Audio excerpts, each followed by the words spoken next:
Welcome to the Golden Age of Cardboard podcast, where we remember a time when stacks of cards were held together with rubber bands and Mickey Mantles were put in bike spokes. We hope you will enjoy and reminisce as you come along with us as we tell stories about the baseball cards from the Golden Age of Baseball. We will examine the state of the vintage baseball card market and talk to some of the greatest collectors in the hobby. You won't be hearing us talk about any chrome or shiny cards here. Now, to take you on this retrospective journey, here's your host, direct from the shallow end of the gene pool, my son, Mike Moynihan. Yo and hello everybody, Mike here. Welcome to another episode of the Golden Age of Cardboard podcast. I'm your host this week, every week. Glad you are here and glad to be talking sports cards and maybe even a little sports tonight, because as we're recording this, I've just learned that Brooks Robinson passed away today. Another baseball great, a baseball legend. And I'm sure that my guests and I will get into that tonight. We've got not a whole lot going on in the hobby, but I'm going to do this. This is a series. I've had a couple of episodes with this gentleman on with me, and it seems like we just have great conversations. So this series I'm going to start, and I'll do it every once in a while, Conversations with Keating. And it's my good friend. You guys all know him. You love him. It's John Keating. John, how you doing, man? Good, Mike. How are you? Good. Where are you in this great land of ours? I am in the armpit of America, Houston, Texas. Careful. It's home of my in-laws, so I can say that. The irony is people from the Metroplex hate Houstonians by and large. Like, there's a genuine rivalry between Houston and Texas. Certainly baseball right now, we're in a rivalry right now with the Astros trying to clinch a playoff berth for the Rangers. It's funny though, they're all on the West Coast right now. So it sucks. I have to stay up really late to watch. I bet it's even worse for you when the Phillies are on the West Coast. Yeah, I'm not. Baseball died in 1994 for me. So I won't stay up late. I will stay up just long enough, as long as I have to get my 5 hours of sleep a night. But how about them Eagles, huh? The push again. I would so ban that play. Like, just get rid of it. It doesn't need to be in the sport of football. If you can't run it in the traditional way, you don't deserve to score a touchdown. You know. I will send you a hurt feelings report. Fill that out and get that back to me as soon as possible, please. I will sign it multiple times. I'm going to do a petition, actually. The Eagles have certainly perfected that play. The Cowboys looked very terrible on Sunday. It takes a while for the season to unless you're in Chicago or Denver, it takes a while for the season to settle down and all that stuff. So nobody will go 17-0. I do take 0-17. I do take some solace in that the Chiefs lost to the Lions in week 1 at home. Right. So there's always those surprises, even for the really good teams every year. And we're in the thick of football season, or here we go. College football has been great so far. Penn State had a big win the other night. Yeah, you know what? There was a trend that emerged this year. I know it didn't only happen in Philadelphia, but the premise of not playing your starters in the preseason at all and how that affects the season. The Eagles are a little sluggish right now, and I think that was the case with a couple teams. They didn't really play their starters. So, and I think the coach in Philadelphia has realized that was a mistake. Obviously, we know why they don't do it. Injuries, and I think they're building towards a peak later in the season. But the preseason football is always a hot button topic because it's just a money grab, but you still need to play games. I know they do a lot of inter-squad practices and stuff like that. But it's a phenomenon that did emerge the first couple of weeks of the season. I think some of those teams are starting to shake the rust off as well. How fast will we lose listeners if we just continue to talk about football on a vintage baseball card show? Is that a good idea? Well, one more thing, if you don't mind. I'm in Sure. Houston, and I did finish my 1979 Topps football set this weekend by getting the Earl Campbell rookie at the Philadelphia Card Show. So Houston, Philly Card Show, vintage. We nailed it right there. I didn't talk baseball, but yeah. So I'm happy to finally finish that set after 44 years.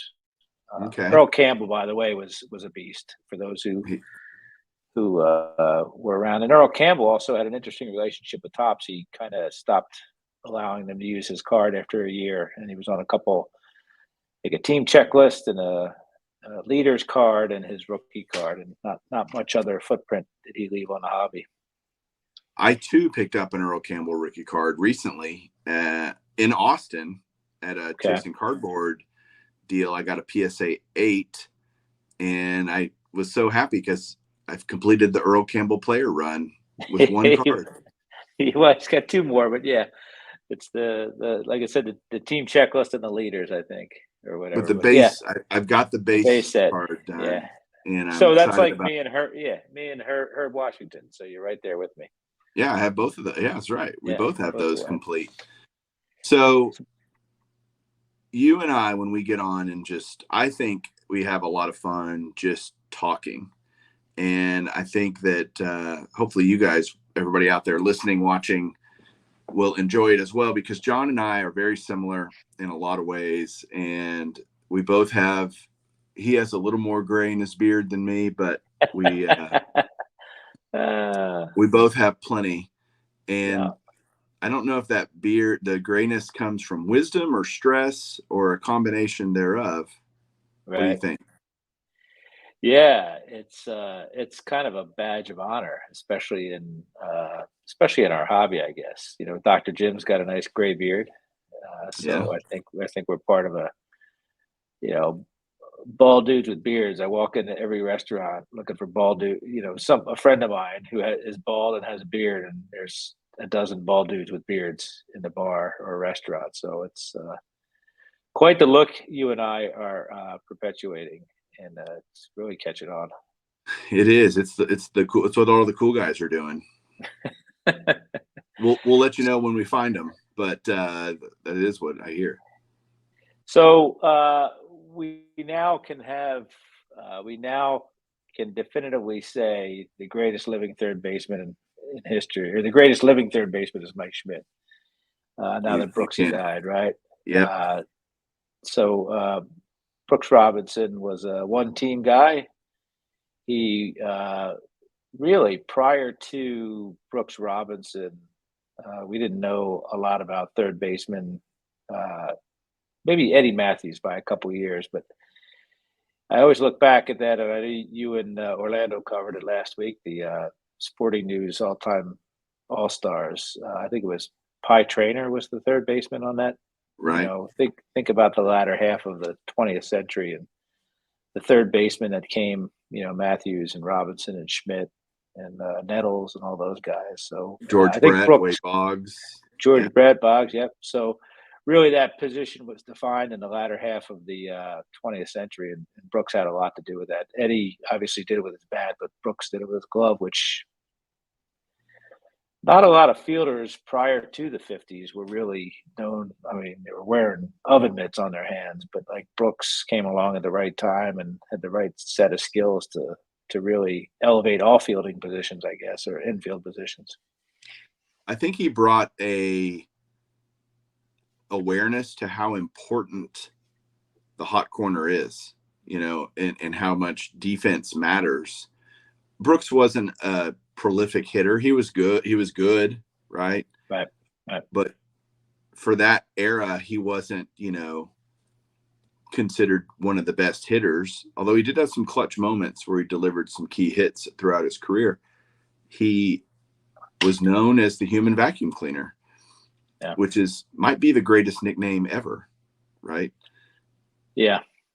And so I always remember Brooks, my dad would tell me stories about Brooks Robinson and how insanely nice he was. And he had met him several times. I have several cards signed by Brooks that my dad obtained in person when I was growing up. And all of those cards mean a lot to me. They have extra special places in my collection, but he just, he loved Al Kaline was my dad's favorite player. And he's a Baltimore guy, by the way. Yeah. And Brooksy, I think, was a close second. He was just always so nice to everybody. And he was TTMing literally up until the end. He was a prolific. I've used the word prolific twice now in this stream, but definitely a prolific autograph guy. There's tons of his cards out there. His autographs are not expensive, but I would tell you the price of poker just went up, just like it does for every player when they pass away. Maybe that's a good topic of conversation. Every time someone passes away, we seem to discuss this, but it's a point that we shouldn't just dismiss, in that now his rookie cards are going to be more sought after. And now his, everything kind of changes with that.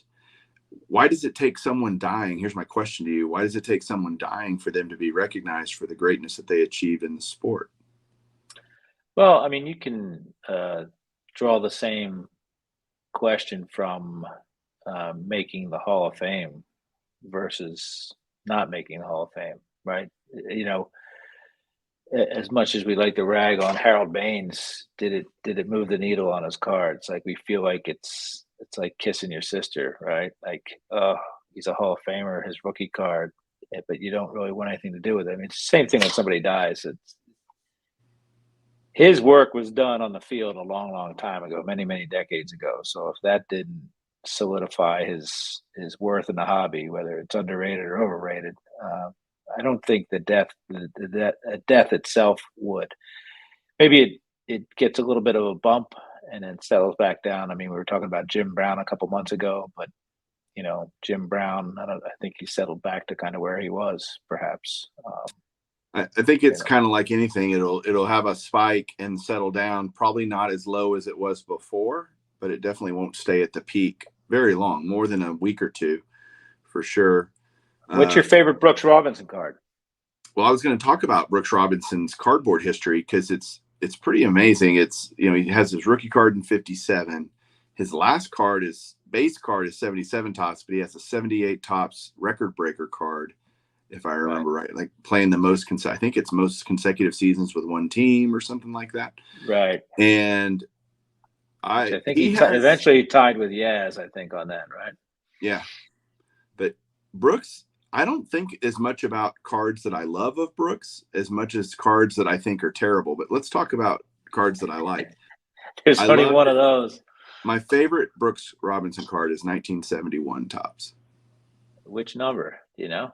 I don't know. His base card, right? 300, I guess. Yeah, his base card, which is him kind of swinging.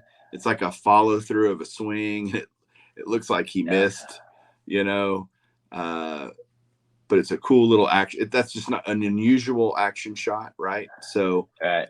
Well, the first year of action shot cards too. So yes. So that one I just think about. What about you? What comes to mind for you of cards you like? Oddly enough, it's 1971 as well, but it's the 1971 331. I think it's the World Series one, where he's just little speck of Brook and a bunch of. He's in the sand. He's just he's in the sandbox. World Series Game 5. Beautiful card. I think it's awesome. Again, the advent of action cards. B. Robinson commits robbery is what the card says on the bottom.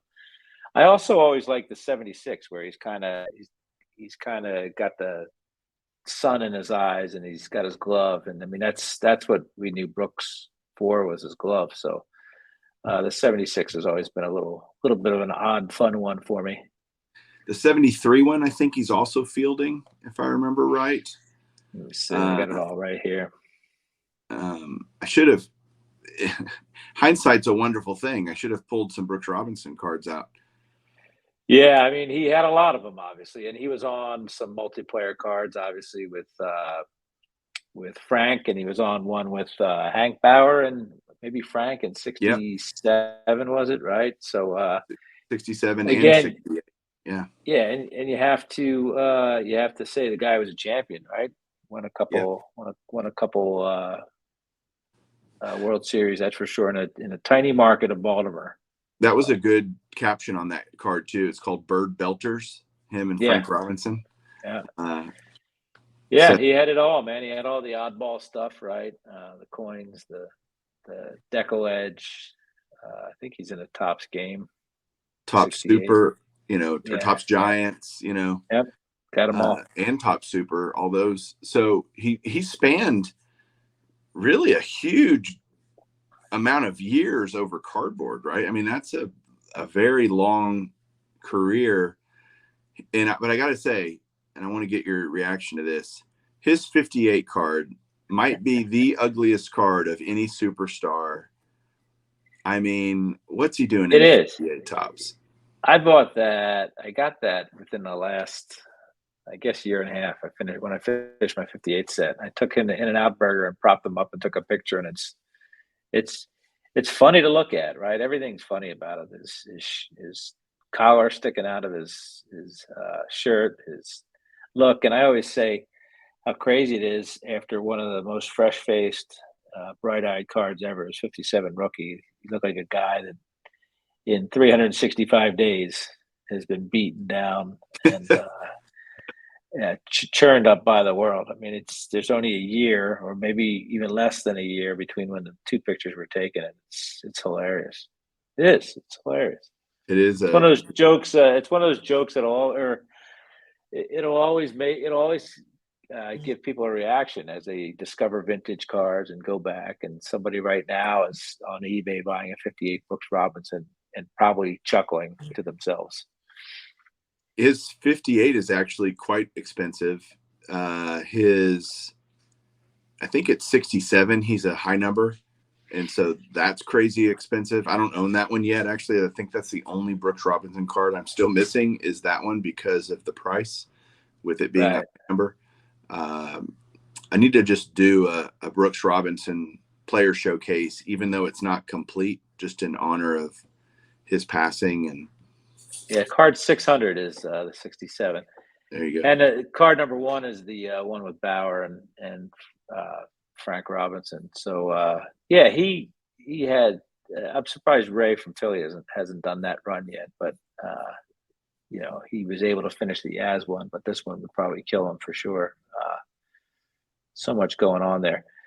I've got a lot of his cards. I think I have 77 of his cards, and that's without trying. So that just goes to show you how many cards Brooks has, all the way up until 2022, I think, or even this year. I think there's the 22 Platinum Anniversary, which was released this year. So Is he in that? he's in that. Yeah, Michael had a sale tonight, and he had him up on a card stand, which was neat. Nice little chrome version of a Brooks reimagined as part of the 53 set, which is kind of cool. I'm looking at my list of autographs. I have 54 Brooks Robinson autographs. Wow. And why on earth do I need 54 yeah. Brooks Robinson autographs? I don't know, but well, yeah, this was not supposed to be a therapy session for you. I can't right. help you with that problem, but it's better than 53, but it's not quite 55. His auto was pretty nice, huh? It was different. He lots of times had to stack his autograph because he wrote large and he would long name. So he'd Brooks and then Robinson underneath, which actually was kind of cool. His autograph is incredibly easy to like, yep, that's Brooks Robinson. You can it's easily recognizable and hard to fake, I would think. Not that I think many people are faking Brooks Robinson autographs simply because he's signed so much. He's signed so much. It's not would be no point really. The value's not there. But his autographs will, I think, tick up a little bit price wise. since that's really more my milieu than yours, but it'll settle like everybody else. Well, and that's understandable because the supply is now finite, right? I mean, we know the supply of vintage cards is finite, but there's stashes of vintage cards that have yet to be discovered. Sure. Whereas autographs are out there, right? I don't think anybody's sitting on a barn full of autographs unless they're people from prior to Brooks Robinson. But one other thing I wanted to say is Little Rock, Arkansas is where I learned where Little Rock, Arkansas was or where from the back of a Brooks Robinson card back in the 70s. I had no idea there was a Little Rock. So again, baseball cards, we all learned a lot from the backs of baseball cards, and that's an example right there. I always know where Brooks Robinson is from. That's awesome. Yeah, well, people like Little Rock better than Big Rock for some reason. Okay. They just like what Little about Rock. Round Rock? What about Round Rock? That's Round Rock. That's too, right? Just north. Well, it's north of where you are, and a little bit west. But come on, you have to admit the people in Texas are pretty nice. Come on. Did you skip the part or did not hear the part where I said my in-laws are from here? Oh, so they're not nice people in Texas. Okay, I get it. All right. My wife is a pseudo-Texan. She was born in PA but grew up here. But anyway, there's In-N-Out Burger, which is probably the most positive thing I could say about Texas, or Dallas, I should say. Or where am I? Houston, wherever I am. I'll be in Dallas tomorrow night, stopping by at the airport. But yeah, I got a question for you. Yeah. Have you ever talked about what your biggest hobby regret was? No. And I wonder, and it can't be a layup like, oh, I should have gotten, a Mike Trout when it was $5, or I should have gotten a Mickey Mantle 52 Mantle when it was $1,300. It has to be something. Obvious or clearly defined, and an opportunity, a true opportunity that was lost. I'm just wondering what that is for you. That's interesting because obviously I can think of just probably like you can and many other people watching or listening, we can all remember cards we wish we would have bought, right? Which is kind of what you're talking about. But for me, I would say I didn't get into vintage. I didn't start buying vintage soon enough. And just overall, my hobby journey, I was stuck in player collector world. And right. I was so enthralled by that and focused that I didn't dive into vintage when I should have. Just overall, I would have been probably much happier back before. And I kind of, because I cheated on my players a lot, man. I would divorce them, start cheating on them, divorce them, marry another player, cheat on them, divorce them. It was from Darryl Strawberry to Josh Hamilton and, half a dozen players in between. I was always a player collector for so long. And I thought it was smart. I was like, oh, I'm being so smart. I'm going to collect these great players and try to get all their cards. And it was fun to hunt for them and all that. Little did I know what a profound opportunity that I missed to not be in vintage as heavy as I think of all the hobby dollars that I kind of pissed away, right. Overall. Well, I would imagine too, when you paused after profound, and I think you were going to say the opportunity missed might have been some joy too, right? Because money's money, but like to get into, the reason we collect vintage cards is I think there's so much joy in it. Obviously, there's money attached, but there's fun stuff learning about players. I have, a current pair of kicks going on right now. You talk about player runs. I'm trying to get some player runs because they both have stories and probably nobody else is collecting them. But it's the joy of discovering those little things that I think is if you would have wanted to capture that joy a lot sooner, I'm sure.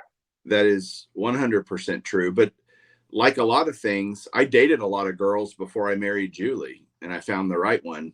I found my forever one. And so we all, I think it's not uncommon for collectors to go down multiple paths at the beginning of their journey and then going, you know what? And I talk about this, the life cycle of a collector, right? The kind of, we all start collecting modern players and then kind of mature, graduate, whatever word, change our minds, whatever, however simple or complex you want to make it. But the idea of, but maybe I wouldn't have appreciated vintage as much if I hadn't been down those, Right. Good point. Yeah. You could say, wow, I really found this.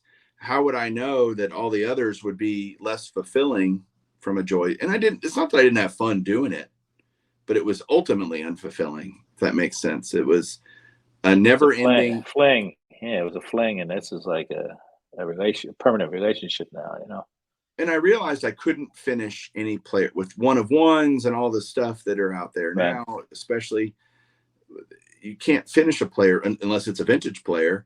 And then I decided I'm just going to do every vintage player, right, for 4 decades and collect all of those. And that does have a end to it. And they're all obtainable cards. Some of them are pricey, no doubt, but it's not like I have to get a Honus Wagner T206 to round this out. Right. And which has got me, when I say that, and I want to get your answer to that question too, but I'll finish my thought of, that's kind of the end game for me. Honestly, I've thought about this significantly, especially as I'm about to turn 50 next month. And Julie's asking me as we're trying to decide where we want to live the rest of our lives and make some decisions about what our future looks like. At some point, I'm going to have enough. And to me, that is when I have every Hall of Famer from 1950 Bowman to 1989 Topps in a PSA slab, what other cards could I possibly, I've gotten into pre-war a little bit, and that's definitely a Pandora's box I'm very afraid of because I really love the pre-war stuff. It's fantastic, and I love the history and all the things that go with pre-war. But my true joy is those 40s, late 40s, 50s, 60s, 70s designs that I remember as a kid ogling in the cases at the LCS and never being able to purchase, and now having the ability to do so slowly but surely. It's pretty fulfilling, and at some point I'll have that done, and I'll kind of be, again, what else could I want? So, well, it's interesting because part of that, and I had 2 questions for you, and okay. you kind of joined them together. The first question I asked, the second is, I've kind of seen an evolution, and I'm not saying it's forward progress, backwards progress, but I've seen you kind of branch off into different things the last year or so. I feel like there is I think there's an addendum to your collecting habits, and maybe you don't see it, but you're talking now more about sets and stuff like that. So I don't know if that's a resignation to what you just said, or whether it's something you're excited about because it just sends you off into on a different path in your collection. Yeah, well, very astute observation. The sets thing, I've had sets my whole life, right? That's always been a thing. Either hand collating them myself by opening packs in the mid to late 80s, to buying just a box at Walmart every year now that has all 700 and however many cards in it, 660 or whatever it is now. I enjoy what a completed set represents. Having all of those cards, I don't need a complete set for everything. The Topps base set is plenty good for me. I'd love to have a binder wall someday with as many sets as I can. But let me tell you what a quirk that I haven't really told anybody. I want one in a box that's nice and safe, and I want one in a binder.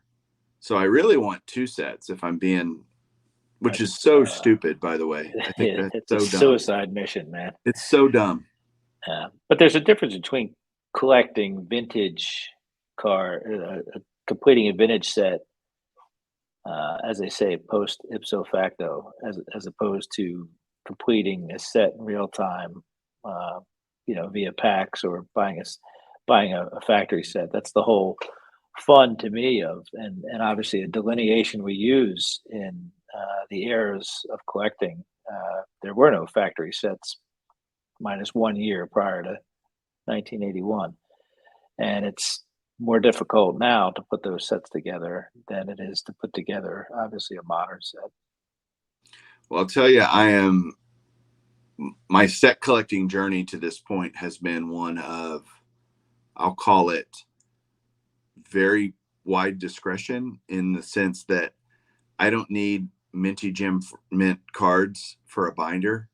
I will take very mediocre conditioned cards is perfectly adequate for me.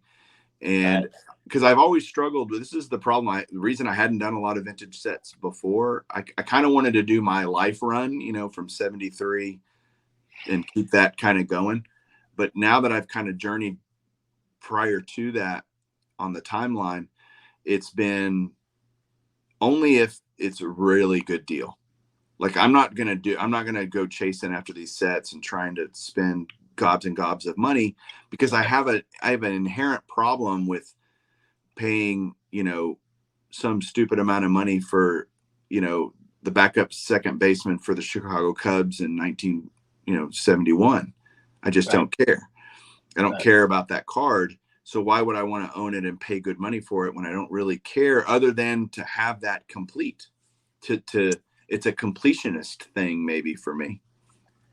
Yeah, and it's interesting that you talk about 1973, because it gets a little bit more difficult the year prior to 72. Prior to 73. 72 is hard, 71 is hard, and then some of those ones in the mid 60s prior to 68. So, and I know you have a 60 and a 65.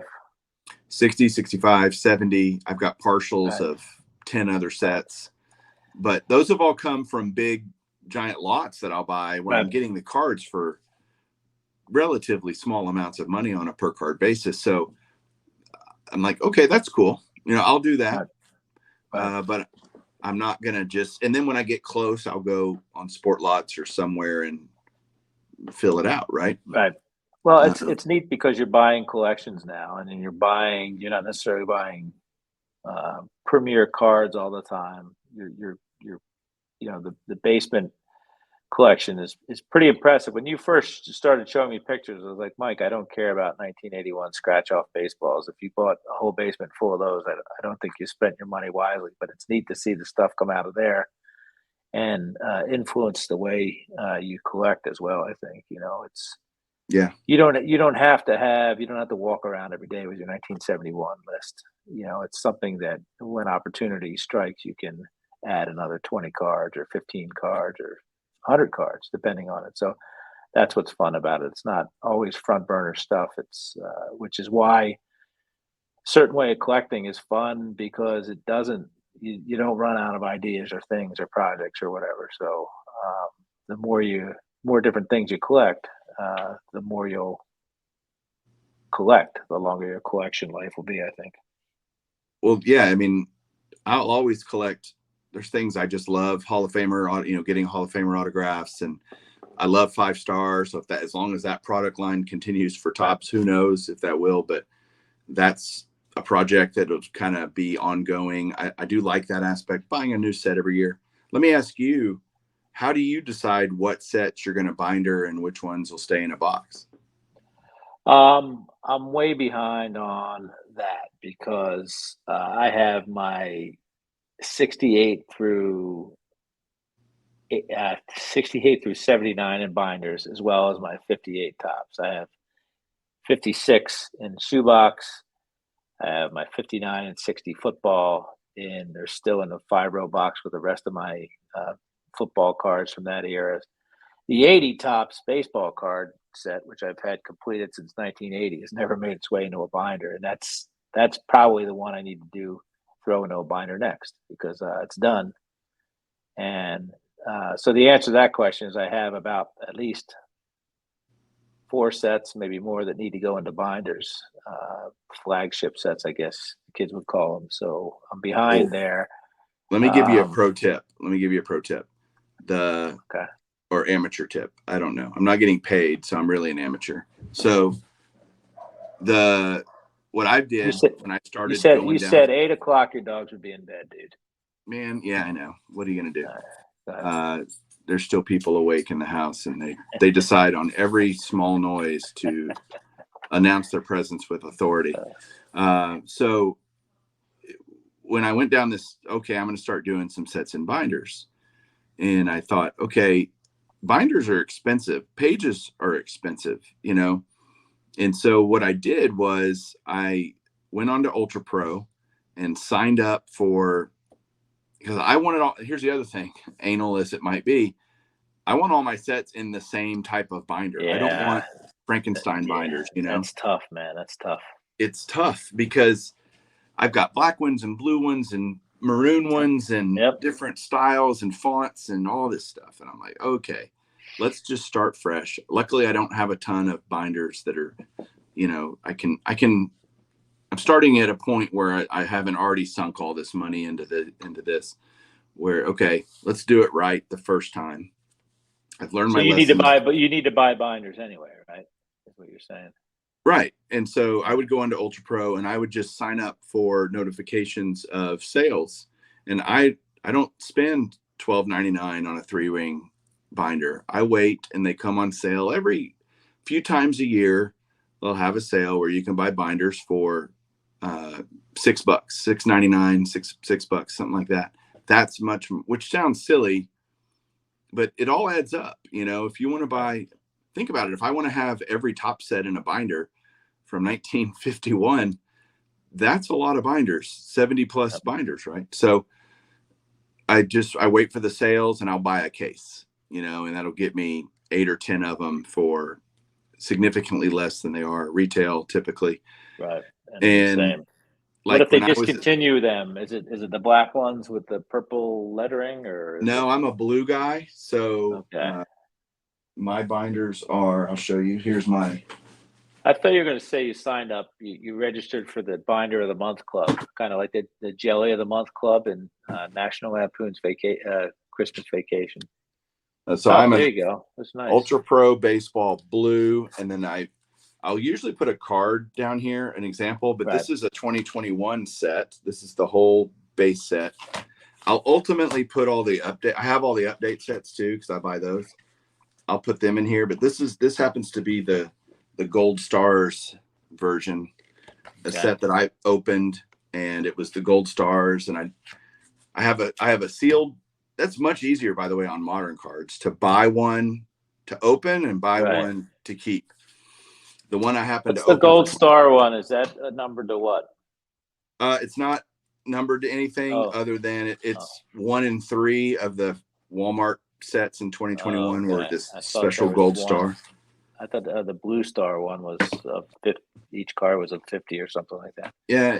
So you put the card in the thing. I usually put a beater in there and a card that reminds me of the set. But at the top of the spine, I use the labels, 4x6 labels for shipping. Right, with my thermal printer, I can make them all look the same at the top, either a baseball with a year in it or a football with a year in it. That's my plan.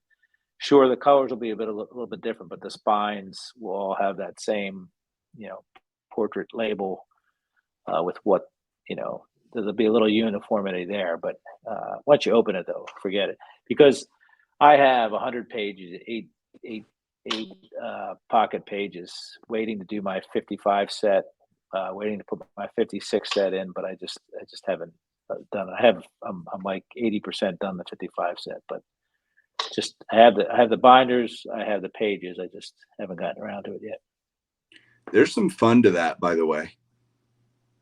There's some joy to sitting down and putting a set in binders. When you buy collections, though, have you conversely the opposite of joy, of pulling 90 Fleer and 91 Donruss out of binder pages, like that kind of tempers the joy a little bit when you're when you're peeling cards, junk wax cards out of binders. Yeah, and you're right about peeling, because they're usually stuck and sticking. Yep. there's all kinds of issues there. I've had that. So if I buy a vintage set, like I bought a few partial vintage sets in Austin as well, through Chasing Cardboard, I took all of them out and they were in really old pages, and I replaced I just put them in new pages, which are great. That's been actually fun because it also allows me I've noticed there's gaps, like a complete set that somebody has as complete is not always complete. I bought several what I thought were complete sets that ultimately ended up not being. I wasn't bitter. I bought them, they are what, hey, and it wasn't intentional. Like I wasn't, the guy wasn't trying to dupe me or anything. He thought they were complete sets. He had just never looked through it. And I systematically went through all the cards and put them in new binders, new pages, and noticed, oh, I'm missing quite a few or whatever. But that's fun to me. That's therapeutic to some degree.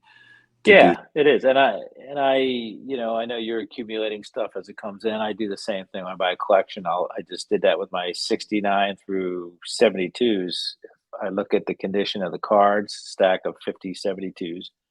Are any of them better than the ones I have in my binder? And it's fun going through that and comparing that because inevitably, I have stuff with small writing on the back of it or soft corners or creases. So it's fun seeing the set grow better conditionally as well. I mean, it's a complete set, but now it's kind of growing conditionally. Whereas I'm not the type of person who will go out and get card number 332 because it has creases, or checklist because it's checked off.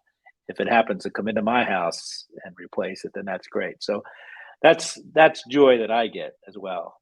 I don't want to go out because, again, we all know what every card there is. If I dwell on the fact that my 72 set has a couple cards with creases or soft corners, then I'll never get to getting or finishing another set because I'll be too worried about that. So. Yeah, it's good that you think that way, I think, because it can be, and there are guys that obsess over a certain set and they want, they really are very particular about condition, and that's fine. But I think you and I's point is there's so many other cards I'd rather get than, not that, again, if it came on you, like it just showed up one day or you bought it as part of another deal, great. But you're spending that time, that hobby time, looking for the card you don't have, not another one of a card you already have. So when on Golden Age of Cardboard, as the kids say, the GAOC, when are you going to discover or praise vintage football stuff? You're from a state that worships football. I could tell by the little high school stadiums that they build. When are you going to get into that? Because there's nothing more beautiful than vintage football cards from the 60s and 50s. Well, honestly, I haven't spent a ton of time. I don't know a ton about it. And that's just kind of this self-awareness of not knowing as much. I can recognize the sets. I can probably tell you certainly in the 70s and 80s which sets are which. But beyond that, and this because you bought a bunch of these from me. When I bought another collection through Chasing Cardboard here in Fort Worth, I sold you a bunch of the football cards, and they were absolutely gorgeous, right? And I thought they were cool designs. As far as Golden Age of Cardboard, it would need to be hosted. I don't mind, having a spin-off show that would be the Golden Age of Cardboard Football Edition. I just need somebody to host it that actually knows what the heck they're talking about. Yeah, I know you've had some guests on that talk about that. I have a couple guys that I love watching, TJ Mack and Chris from Stories and Cardboard. It's so educational, and I think it's one of those avenues that we go where we think we know everything. We think we know everything about baseball, right? Everybody can recite all the stats from way back, but it's fun learning some of these stories about these ham and eggers, as they call them. And again, the beauty of the cards is what's important too, I think. And I will always say, and I think I said it on Hobby Think Tank that's coming out sometime this week, that I think the designs of those cards trump the baseball cards. I know you have a. Go ahead. What's that? Go ahead and finish your thought. I know you have a soft spot. You know, the 50s and 60s were great. I don't know whether is it the card designs for you, or is it because of the players? You know, Players and Mays, players, Aaron, and all those guys, right? All about the players. Yeah, because I think the cards, for the most part, compared to their the gridiron colleagues, were a lot. I think they were inferior, but the players obviously were incredible. So, are you offering to host Golden Age of Cardboard Football Edition, or no, not at all? But nowhere in there does it say Golden Age of baseball cardboard. I just think I'd like to see you get a little bit more. Come on, man! Jim Brown posed with his Cadillac on a football card, man. It doesn't get any better than that, right? Well, except let's let the people vote. If you guys want to see more football content on here, let us know down in the comments. If you're watching on or you're listening on podcast, you can certainly reach out to me on Instagram at Baseball Collector Mike. You can do that. Let me know if football is something you'd like to hear us talk more about, and then I'll have to find somebody that actually knows what the heck they're talking about, because I love you, man, but there's smarter people there about vintage football much than you. Smarter. Yeah. Hey, speaking real quick, I know you want to put this thing to bed, literally and figuratively, but one of the joys, like I was at the Philly show and I was talking to a friend of mine, Tony, and he had a son with him, and we're looking at display cases, and it's fun talking to somebody about the 52 Eddie Matthews card that they would not have known about. His son would not have known that that's the most expensive Topps rookie card there is, right? Because it's Eddie Matthews. What's the big deal? Pancho Herrera, like I had to point out, what do you think so special about that card right there? It's $4,000 price tag or whatever. And then I had to show him that. And that's there's never ever going to be a lack of entertaining and interesting factoids about these cards. We talked about Brooks earlier too. So that's the joy will always be there, whether you have every post-war Hall of Famer or not. It's always going to be there because there's so much to talk about with these cards. No doubt. How was the Philly show, by the way? It was good. I mean, I me, I'm not a joiner, and I try to go on the off-peak hours. So I knew some friends were going early in the day. I think it opened at 1. I rolled in. I had to drop off a package to one of the guys, Tony, that I was talking about. Met him, and I met Mike O there just to get a package. That was around 5 o'clock on Friday, and I came back on Saturday towards the end. It closed at 3. I showed up at around 12:30. Lots of stuff. Lots of amazing vintage cardboard. And again, I filled out my 79 set. Almost punched the ticket on my 73 set and knocked out most of my 70 set football. These are all football. So it's a great show. You could sit down in a sea of binders and essentially complete any set at any number of tables. I would say there's at least, I don't know, maybe 10 tables at the Philly show where you can get any card from any set. In fact, the Earl Campbell one was in a binder. I asked the guy, do you have an Earl Campbell rookie? He's like, well, let me check the binder, which is with all the other cards. Bam, it was in there. So it's I love that show for that reason. It's not all display cases. It's it's stuff like that where you could be a set completionist, or you can get oddball stuff. Really fun oddball stuff as well. So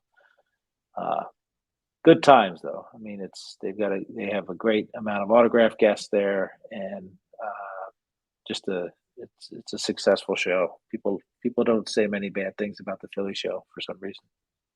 Well, 2 points. People. 2 points. A, you're telling me it closes at 3 on a Saturday? That seems ridiculous. On Sunday. Oh, okay. I avoided Saturday because gotcha. As my friend Drew says, my people batteries only last so long. Right. that makes way more sense. And there's two kind of bucket list shows. Well, I guess I would say three that I'd really like to go to. And the first one is the Strongsville show. I really want to do that show. And I'm looking at doing that next April. That's on my radar to do that.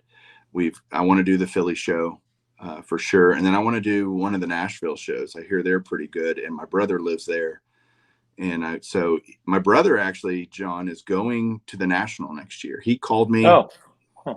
He's not even into cards. Like, he loves baseball and all that. We grew up playing together and everything. He played at Vanderbilt, and he was a pitcher and I was a catcher. Right. So he loves the sport, and he's kind of gotten into cards, and we had him as kids, and they all kind of became mine. And he's holding some bitterness about that, by the way, all these decades later. But he's like, well, which ones are mine? He comes over. He's like, well, which ones are mine? I'm like, none of them. They're all mine.